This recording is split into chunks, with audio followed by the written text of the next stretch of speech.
wish that a guy could be honest enough just to say, hey, listen, I find you very interesting. I'd really like to make love to you. What you just watched is why women are such walking contradictions all the time. That movie is one of my favorite all-time movies, John, right? I love that movie, but it's so true. It's like, how many times do you hear it from women all the time? I just want a guy that's going to walk over and just say, and ask me out, and just take me out. And then all of a sudden, you go, you ask her out, and then you call her that day, and then you say, I'm taking you out that night. And what do? They play a game and they flake, and it takes 4 weeks to finally go out with them on the first date. And then you look at them the first day and say, well, you told me. Well, that's just because I got nervous. Women are walking contradiction all the time. That's right. Yeah, so it's often, it's hard sometimes for a guy who's very literal or linear thinking and kind of, if I say this, I do this. It's hard for him sometimes to understand women and why they would do things they do. And I would say they're operating more on an emotional level. So intellectually, she may think, yes, that's true. But emotionally, she's changing all the time. All the time.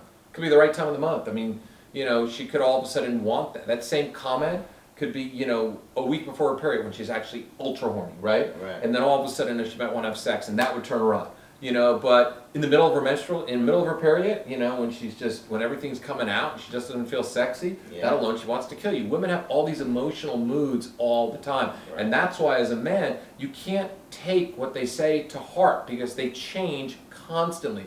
Women have always been walking contradictions all the time. You get into a fight with one, then 5 minutes later, you know, 10 minutes later, 15 minutes later, she's being loving. And then you get into the same fight with her 3 months later, and she can say, remember 3 months ago, you did the same exact thing. It's like they're just constantly got all these things going through their head. And it's funny, the cameraman right now is shaking his head because he's laughing really hard because it's so true. So as a man, you got to realize women got walking contradictions. So what worked today may not work tomorrow. And that's why you've always got to constantly be changing your approach up. Constantly having confidence and not caring about the outcome. How do you change your approach up? What that means is, it's not like, okay, Monday I'll try it this way, Tuesday I'll try it this way.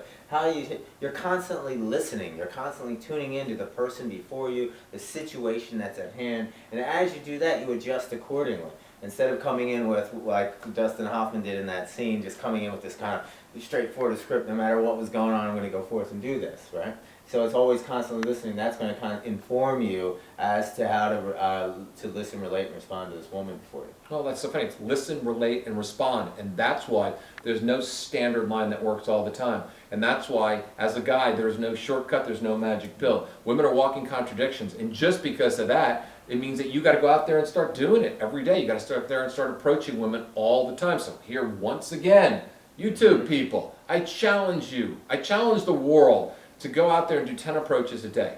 10 approaches a day and write them all down and realize what worked one day may not work the next day. But what happens is you'll start seeing clues, verbal clues, eye clues, the way the woman looks at you, the way she lights up, the way she smiles. Pay attention to everything. Until you're relaxed. And that's why it's 10 a day or so many a day, and you practice it for its own sake. Because really what happens is you start to learn how to listen, and you stop listening to the voices in your head, and you start listening to the woman before you.